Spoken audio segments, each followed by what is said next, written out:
السلام علیکم، امید کرتی ہوں کہ آپ سب خیر خیریت سے ہوں گے۔ آج ہم سٹارٹ کر رہے ہیں شہر دل ناول کی ایپیسوڈ 24۔ تو چلیے سٹارٹ کرتے ہیں۔ مسکراہٹ کا ہر ایک راز ملاقات سے تھا، میری آنکھوں میں چھپا غم بھی تیری ساتھ سے تھا۔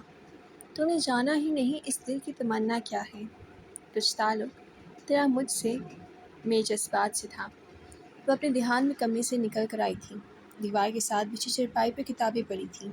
یقیناً اشر یہاں بیٹھا پڑھ رہا تھا۔ وہ آگے بڑھ آئی، شاعری کی کھلی کتاب کے صفحے ہوا سے پھرپھرا رہے تھے۔ اس نے یوں ہی ہاتھ بڑھا کر کتاب اٹھائی تو جہاں سے کھلی تھی وہاں نہ صرف صفحہ فولڈ کیا گیا تھا بلکہ ریڈ مارکر سے پوری غزل کو انڈر لائن کیا گیا تھا۔ لمحہ بھر کو نظریں ساکن ہو گئیں، وہ پھر سے دوبارہ پڑھنے لگی۔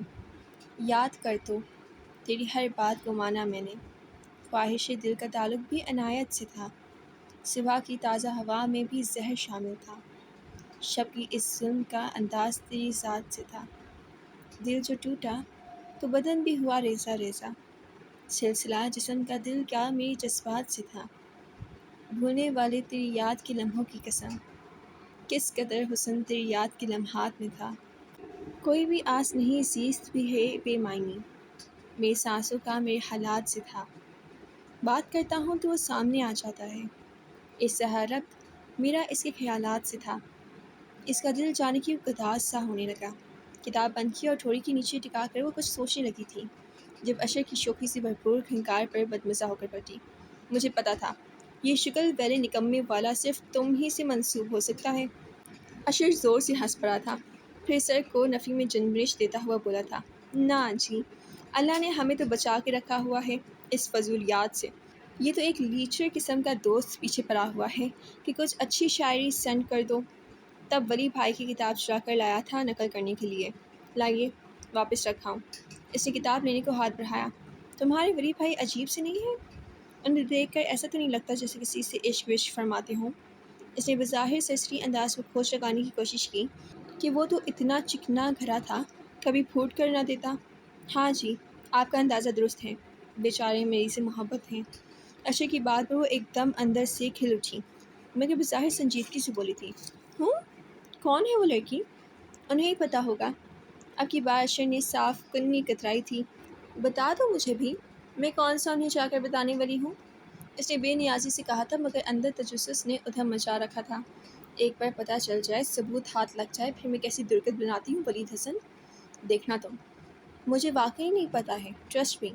اشر نرمی سے کہہ کر کتاب لیے سیڑھیاں اتر گیا۔ وہ چلبلا کر رہ گئی۔ اسے پورا یقین تھا جب تاؤ جی فضا کی پاپا سے بات کریں گے، لازماً برسوں قبل طے کیے اس کے رشتے کی بات بھی چلے گی، اور تب اسے ولید سے حساب چکتا کرنے کا موقع میسر آ جائے گا۔ مگر وہ منتظر ہی رہی تھی، اور ایسا کوئی تذکرہ نہیں ہوا تھا۔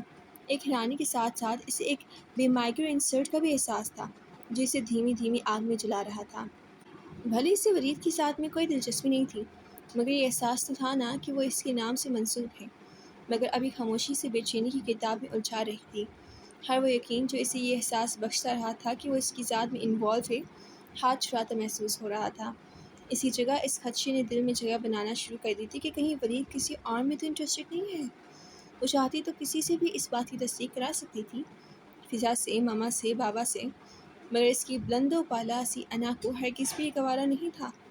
نیچے گاڑی کے ہارن کی آواز سن کر وہ اپنے خیالات سے چونک اٹھی۔ یقیناً عاقب حسن تھا۔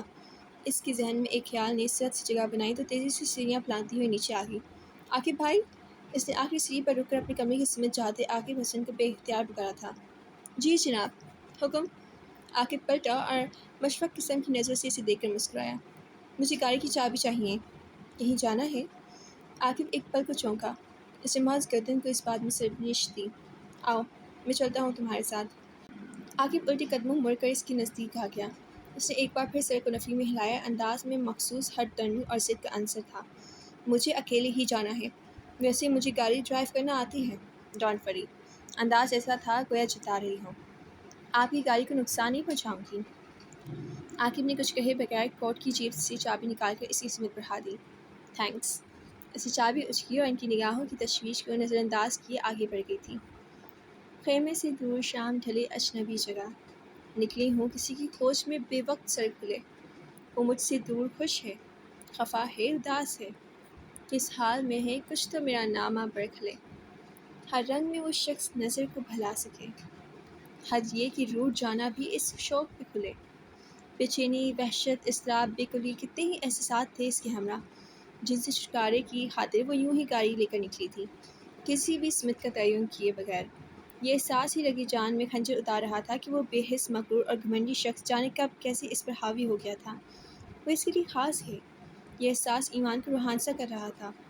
وہ تو ہمیشہ اسے نیچا دکھانے، اسے تج کرنے، شکست سے دوچار کرنے کی خواہش میں خود شکست سے دوچار ہو گئی تھی، خود اس کی اسیر ہو گئی تھی، اور خود کو پردے رکھنے والوں کو اپنی ہار ہی یوں ہی رلایا کرتی تھی، اتنی ہی اذیت ادا کرتی ہے جتنی اذیت کا وہ شکار ہوئی تھی۔ اسی چکر میں پڑا اس کا سیل فون بار بار وائبریٹ کر رہا تھا، مگر وہ اگنور کیے رہی۔ وہ جو خود سے بھی بھاگ رہی تھی، بھلا کسی اور کا سامنا کرنے کی تاب کہاں سے لاتی؟ سورج واپسی کا سفر شروع کر چکا تھا جب وہ گھر سے نکلی تھی، اور اب سورج کو مکمل طور پر غروب ہوئے بھی 1.5 گھنٹہ ہو گیا تھا۔ یقیناً گھر میں اب تک اس کے لیے سب فکر مند ہو چکے تھے، مگر اسے احساس ہی نہیں تھا۔ اسے تو یہ بھی احساس نہیں تھا کہ وہ تنہا اجنبی علاقے میں ہے، اور کتنی خطرناک بات ہے۔ وہ تو گویا سب کچھ ہی بھولی ہوئی تھی۔ گاڑی کی سپیڈ ہر گزرتے لمحے تیز ہوتی جا رہی تھی، اور اسی خطرناک سپیڈ کی بدولت موڑ مڑتے ہوئے سامنے سے آنے والی لینڈ کروز کی ضد سے چھوٹی سی کرولا کو کسی طرح بھی نہ بچا سکی۔ اس کی نگاہیں لینڈ کروزر کی تیز روشنیوں سے چندسیاں سی گئیں۔ اس نے سرعت سے اسٹیئرنگ وہیل گھمایا تھا، مگر اس کی ہر کوشش ناکامی سے دوچار ہو گئی، اور اگلے ہی لمحے فضا ٹائروں کی چرچراہٹ اور ایک خوفناک دھماکے سے لرز اٹھی تھی۔ یہاں پہ کرتے ہیں شہر دل ناول کی ایپیسوڈ 24 کو ختم۔ امید کرتی ہوں کہ آپ لوگوں کو پسند آئی ہوگی، اور آپ لوگ اسے لائک بھی کریں گے۔ اللہ حافظ۔